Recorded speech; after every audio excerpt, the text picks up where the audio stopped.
ये कहानी है दो दोस्तों की। दो दोस्त थे। एक का नाम था राजा और दूसरे का रवि था। राजा पढ़ने में बड़ा होशियार था, वहीं रवि पढ़ने में औसत था। दोनों दोस्त साथ में इंजीनियरिंग की पढ़ाई करने के लिए बाहर गए।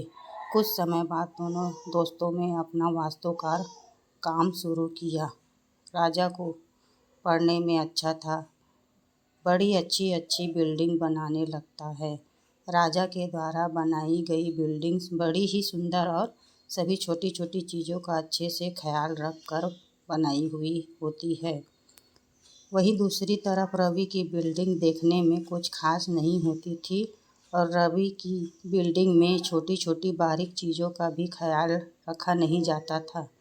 दोनों की वास्तुकला में ज़मीन आसमान का फ़र्क था, पर फिर भी रवि की बिल्डिंग की हमेशा ही सराहना की जाती थी और राजा की वास्तुकला की कहीं भी कोई चर्चा नहीं होती थी। ऐसे ही समय बीतता गया। रवि बड़ा मशहूर वास्तुकार बन गया।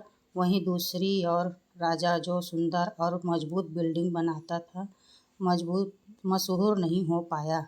पर राजा के काम के बहुत सारे कद्रदान बन गए थे, जो जानते थे कि राजा का काम रवि के काम की तुलना में ज़्यादा अच्छा है। रवि जो भी बिल्डिंग बनाता उसे हर अखबार और समाचारों में बड़े अच्छे तरह से दिखाया जाता और उसकी प्रशंसा की जाती।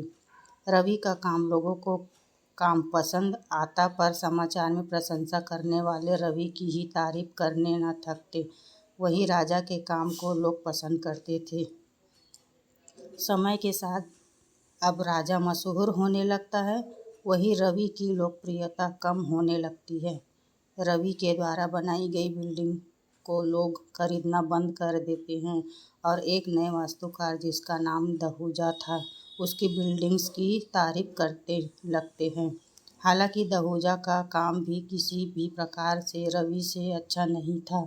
यह देखकर रवि परेशान होकर अपने एक पुराने प्रशंसक के पास जाकर अपनी गलती के बारे में पूछता है कि आखिर वह अब क्या गलती कर रहा है जो उसके काम की सराहना नहीं होती। तब रवि के बूढ़े प्रशंसक ने उससे कहा, तुम कभी भी अच्छे वास्तुकार नहीं थे। तुमसे अच्छा वास्तुकार तो हमेशा से ही राजा था और राजा आज इस दहूजा से भी अच्छा है जिसकी हम तारीफ कर रहे हैं। यह सुनकर रवि चौंक पड़ा और चौंक कर बूढ़े से कहता है, ऐसा कैसे?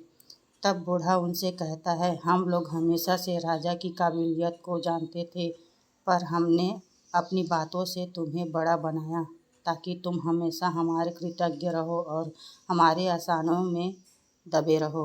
अगर हम राजा की तारीफ कर देते तो राजा को उससे कोई फर्क न पड़ता और वो कभी भी हमारे कहे अनुसार न चलता, क्योंकि वह अपनी कीमत जानता है। बूढ़े की यह बात सुनकर रवि की आंखों में अश्रु आ जाते हैं।